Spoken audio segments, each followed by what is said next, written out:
Thank you, Dr. Tedros, for joining us and providing the opening remarks. Next up, we have our opening live keynote discussion, and it's drilling down into sustainable business in the post-pandemic world, and why this year's pandemic could be the shock that forced business to realize how unprepared we are for these unexpected shocks.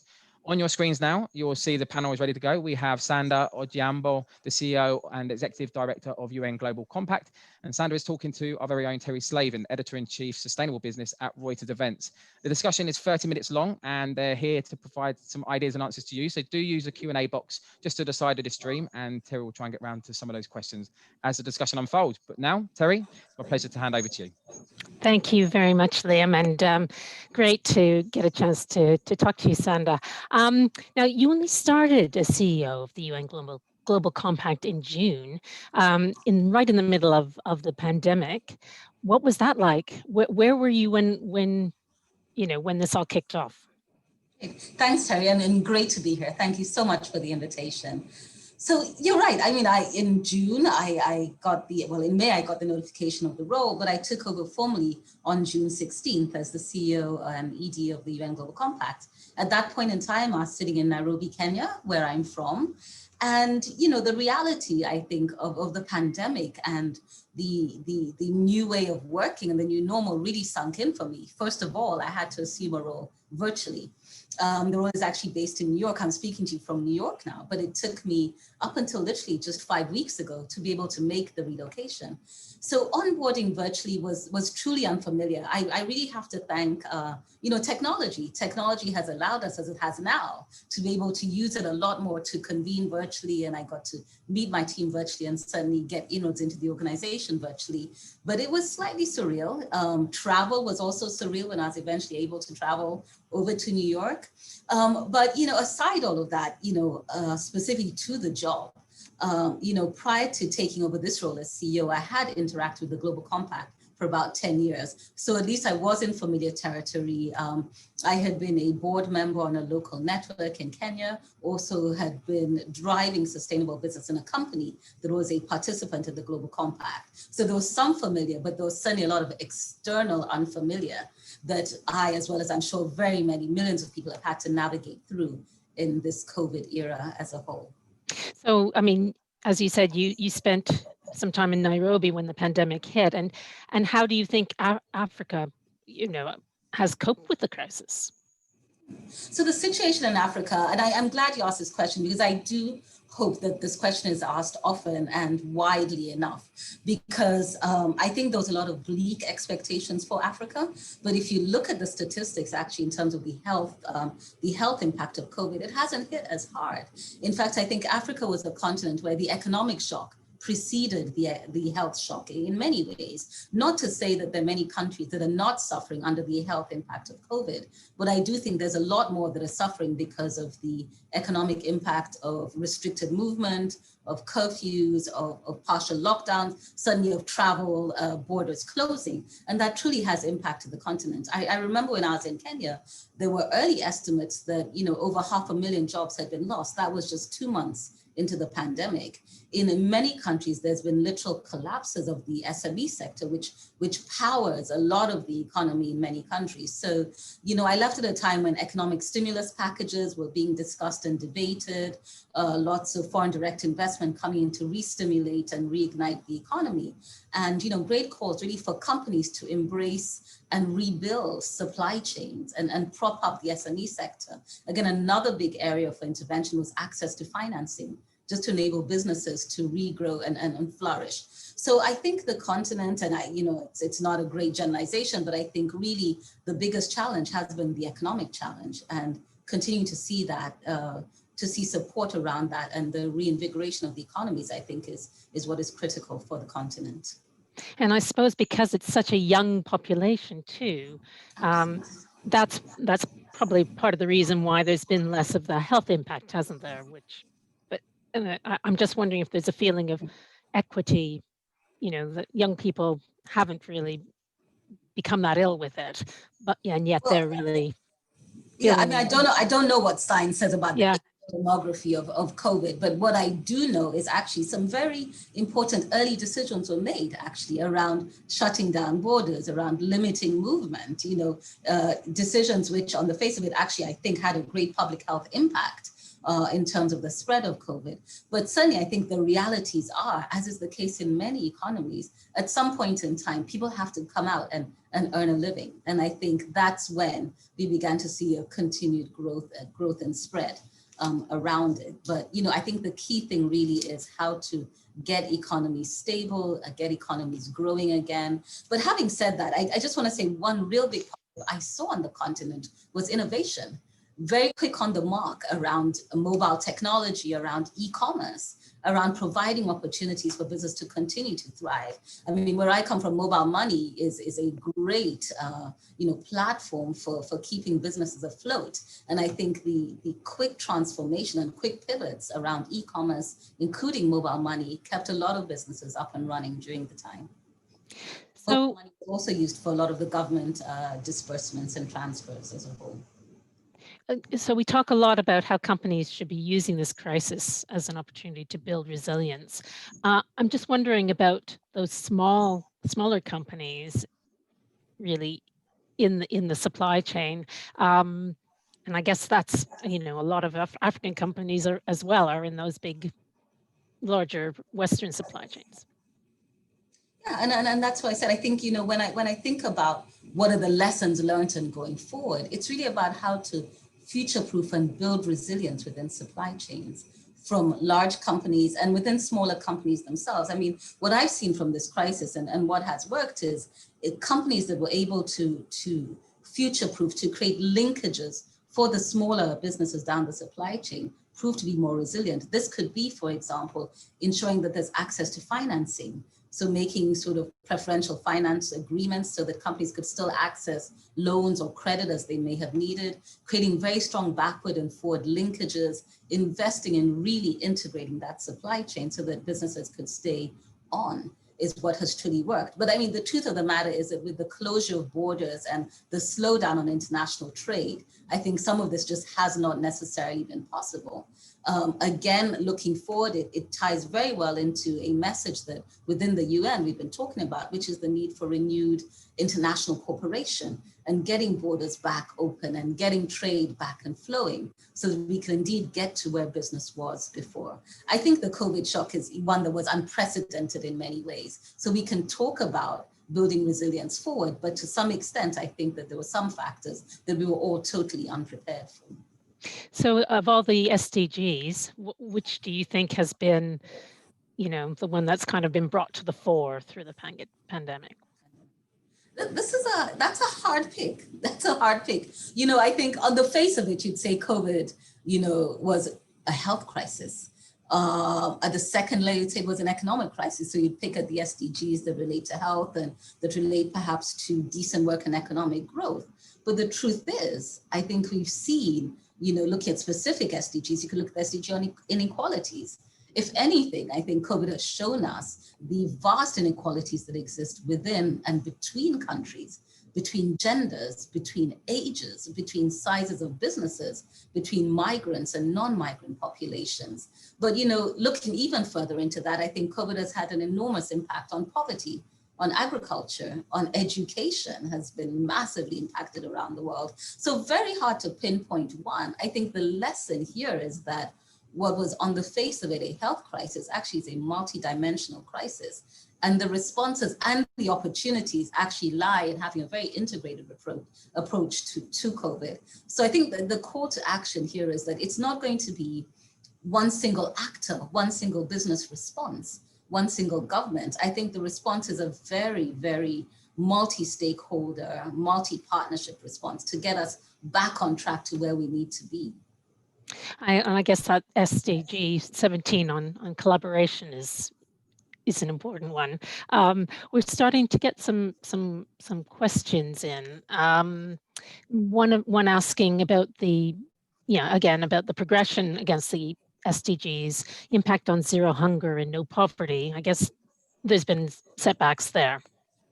Absolutely. I mean, and at the beginning of this year, the Secretary General actually announced the call to action for the decade of action. 10 years left for the SDGs, a call for concerted effort by all stakeholders. Recall when the SDGs were created and designed, it was to bring together business, civil society, governments, and other agencies to come together and rally resources and innovation for development. And certainly, I think COVID has set us back in many ways. And poverty is one. I think at some point in time, statistics are stating that we are risking going back to levels of poverty that we hadn't been into for decades. Again, simply driven by, stagnation within areas of the economy, reduction in government spending, certainly slowdowns in consumerism. And I do think we are at a very critical phase for reinvigorating action towards the SDGs. Another question about the smaller businesses and asking how they can focus on sustainable business practice when really they're in survival mode. Very true. I think, my lesson here on small businesses and how to move forward is first of all, to seek out opportunities where you can innovate. And I do realize for many businesses around the world, COVID simply didn't present a chance at all. Many millions of businesses have closed and many millions have also lost their jobs. Looking forward, I think the question to an SME here is, what are your options? How can you access perhaps more affordable, accessible financing? What opportunities do you have to perhaps look at digital solutions? How could you build yourself into a more sustainable, upward-looking supply chain and linkages? But it's not only for the SME to react. I think the ecosystem around business needs to look at the criticality of SMEs in driving economies forward. And I think that means for banks and financial institutions to reconsider, for example, what their lending and credit practices towards the SME sector is. I think for large businesses that rely on SMEs as part of their supply chain, they also need to examine how they can build resilience within the supply chain looking downwards. And so I think it's a two-way question, not only for the SME to look at how it can prepare itself, but for those who rely on SMEs to look at what opportunities lie there. So another question, talking about how companies are localizing their supply chains from this crisis. They're shortening them, bringing them back home in a lot of cases. And is there a concern actually that there's going to be wealth is going to be localized as well? So, there are negative and positive impacts of these extended supply chains.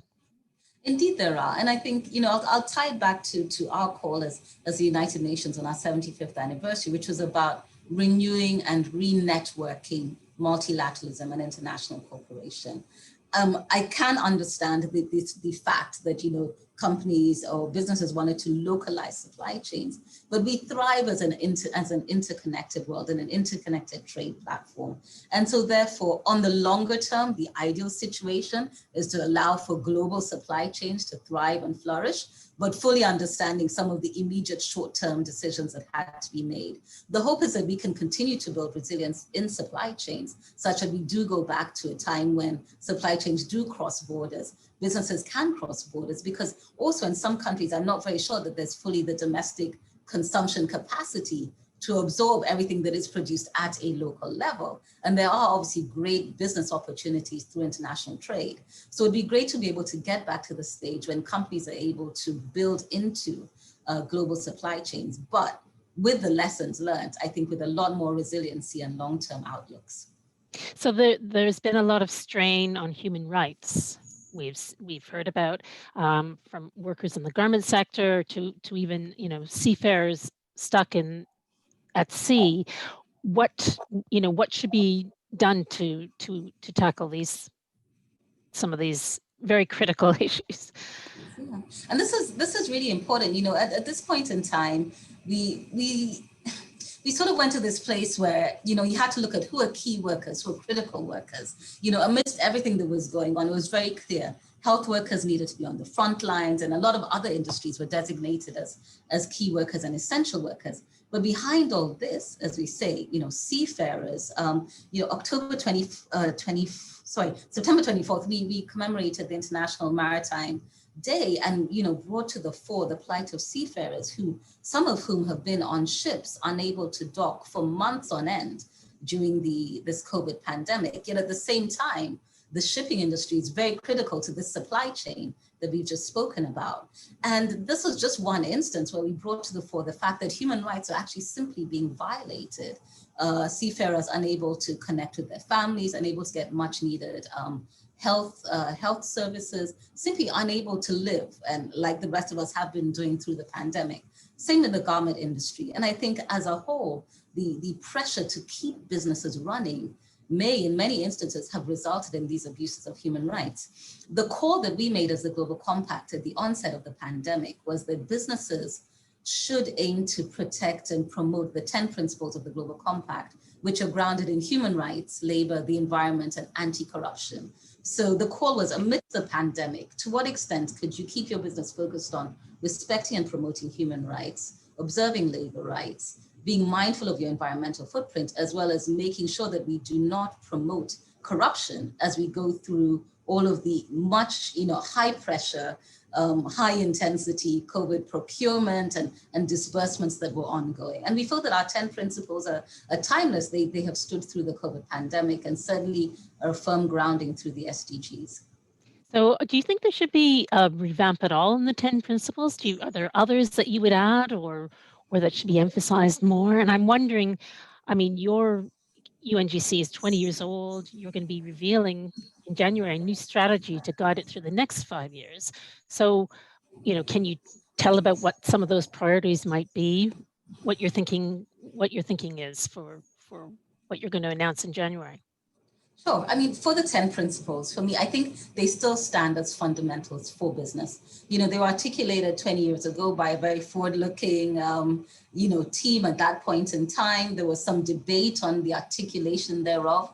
I still think that human rights, labor, environmental stewardship, and anti-corruption should firmly underpin any business. What has possibly changed, and probably changed since 2000, is obviously there's also the SDGs. But incidentally, the 10 principles can be mapped to and certainly mirror a lot of the tenets of the SDGs. So perhaps what can change and has changed over time is how they are articulated vis-a-vis the SDGs. Because even now in the Global Compact, we have a firm commitment to deliver on the SDGs. So we carry a dual message, the 10 principles of the Global Compact, as well as the 17 SDGs. But I firmly believe the 10 principles continue to provide a very firm grounding for responsible business practices.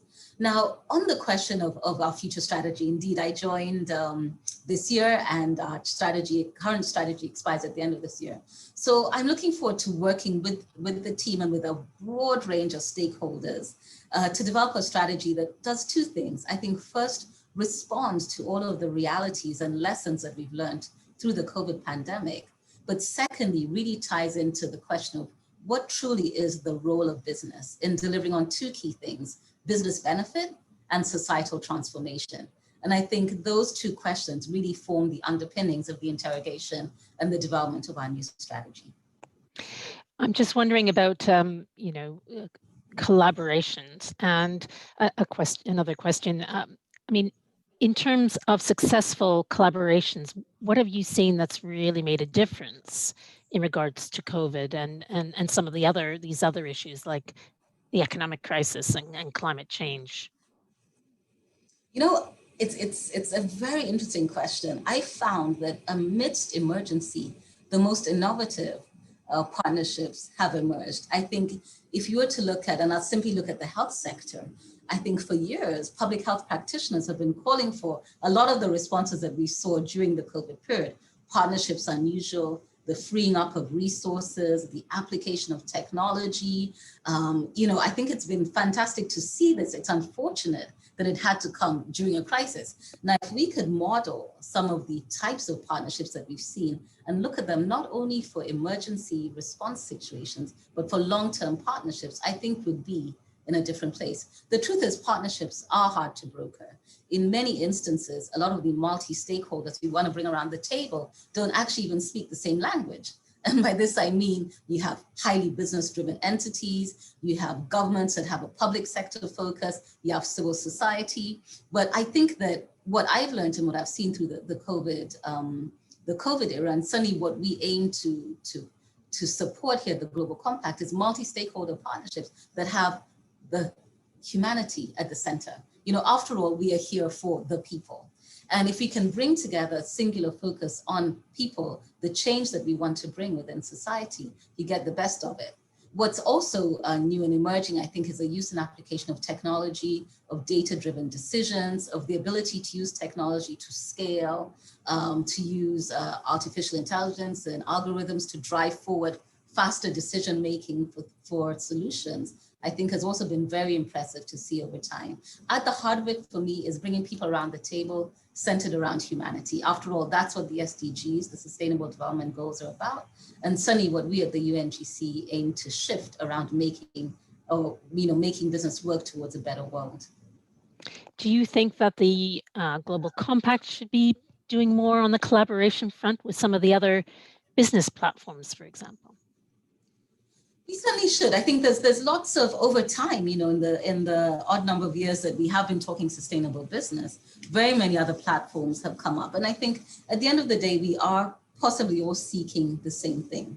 We have different comparative advantages. We speak to different stakeholders at some point in time and have different collaborative ecosystems. But to the extent that I believe we're all working towards promoting more sustainable and responsible business, we're very considerate of, you know, partnerships, of working together on key issues, and certainly also very cognizant of the fact that at some point in time, we are reaching out to the same business stakeholders. I think each of us does have our unique entry points to the discussion, our unique deliverables, but at the core of it is we're working with businesses to cause transformation. There's been a lot of in terms of the growth of your membership, there's been a lot in Latin American growth I've seen, and I know that there was always a concern that, you know, that perhaps with the US there's been less interest in the UN bodies. Do you see that there could be a change now if there's a political change in the US? You know, my hope, irrespective of outcomes of the upcoming elections, is that business will truly embrace the ideals of responsible business. The US is a significant player in the world economy, and it would be advantageous to all of us to have more US engagement on our key principles, on supporting the drive to the SDGs. And if I go back to my earlier point, the large multinationals headquartered here in the US also command significant influence over large supply chains and large value chains, not only here in the US and globally. So, you know, partnering with more US organizations, I think will truly drive the mission of the Global Compact forward. And there's a question about lobbying, because you were talking about business community lobbying the governments on the seafarers, but should they be doing more of this on climate change? The business community? Yes, yeah. Good, we certainly should. 2 years ago, so we launched, we call it the Business Ambition for 1.5, where together with the Science Based Targets Initiative and other key actors, we made a bold statement around calling on businesses to keep to lobby around a maximum of a 1.5 degree rise in temperature. Things been a very successful platform with over 300 large companies signing up and growing. And these businesses, together with the Science Based Targets Initiative, are really, you know, advocating and lobbying to a broad range of stakeholders around the importance of business and climate, and the importance of sticking to the Paris Agreement and other global commitments around climate change. So I agree, anywhere where we can get a successful business lobby to effect change, be it for policy, be it for better business practice, is actually really what the UNGC aims to achieve. And what about biodiversity? That issue's really come to the fore in the last year, especially.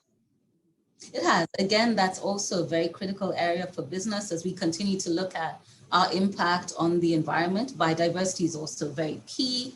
There's a couple of key partnerships that we're doing with agencies that work on biodiversity as well here at the Global Compact. But our call is also to businesses to localize what some of these global agreements and global principles are, and examine how they can create an impact or create a change at their local level with our local networks, which are really our chapters on the ground, and certainly for the entire business ecosystem in country. And then again, on the SMEs, that seems to be quite a interest is how can you increase, are you looking to increase the participation of SMEs in the Global Compact? You know, it's interesting, statistically wise, I think the number is that close to 80% of the world's economy is driven by SMEs. And certainly in certain countries, SMEs are truly critical to driving entire economies forward. It's a very important stakeholder within the work of the Global Compact. So we have taken note of that and are looking at, you know, first creating relevant programs, platforms, and propositions for the SMEs. And then secondly, also finding ways that we can engage meaningfully at the Global Compact office level, within our local networks, and certainly broadly within the UN country teams with whom we partner. So SMEs are definitely on our radar as well. So how have you found the work of, I mean, I guess you don't have anything to relate it to, but I'm just thinking, how have you found through all this remote meetings, and do you think it's become more inclusive in terms of being able to get more people coming into meetings because they don't have to physically be there, or has that remoteness actually been, you know, been a bit of a, you know, a setback?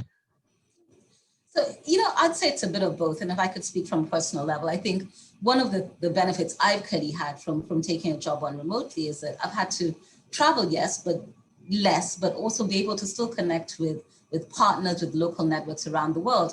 I remember as part of my onboarding, in one day, I was able to do a virtual tour of our 68 local networks around the world, you know, covering partners in Asia, in Australia, getting to Europe, to North America, through to Africa, through to Latin America. Suddenly that saved me lots of carbon emission and lots of travel time. I'm still able to meet the team virtually, but I think the one downside to this all is the humanness. There's certain things that will never be transmitted through a screen: empathy, understanding, ability to really sit down and work through problems as you would in person, perhaps whiteboard it, you know, connect with people. That's missing. But I do acknowledge and recognize that we can still do many of the business functions that we do, and we're able to have forums as we're having right now, and you know, speak to global audiences. So it's a bit of a 50-50 for me in terms of where we are. But I certainly know, having made this huge transition, that the virtual world certainly was a great help in getting me there. That is great to hear.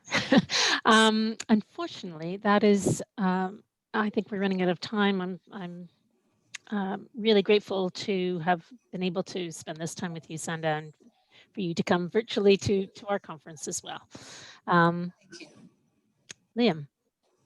Yes, thank you, Terry, and thank you, Sanda, for opening up the discussions. Take care, guys. Thank you. Okay, and what a great way to get our Responsible Business USA discussions underway. Next up, we have one of our lead event partners, P&G, joining us for the next 15 minutes. Amy Craig-Behel, Brand Vice President for P&G North America Laundry, will share the company's journey towards a more sustainable laundry future, including addressing climate change through cold water washing. And then straight after, we shift focus to mobility and what that could look like in a post-COVID world. We'll have a 15-minute presentation from Rich Kramer, CEO of Goodyear, and then straight after that, Rich will be joining me for a live 15-minute Q&A. So do get the discussions in for that discussion, and I'll try and get some of those answered. But for now, here's a presentation from Amy.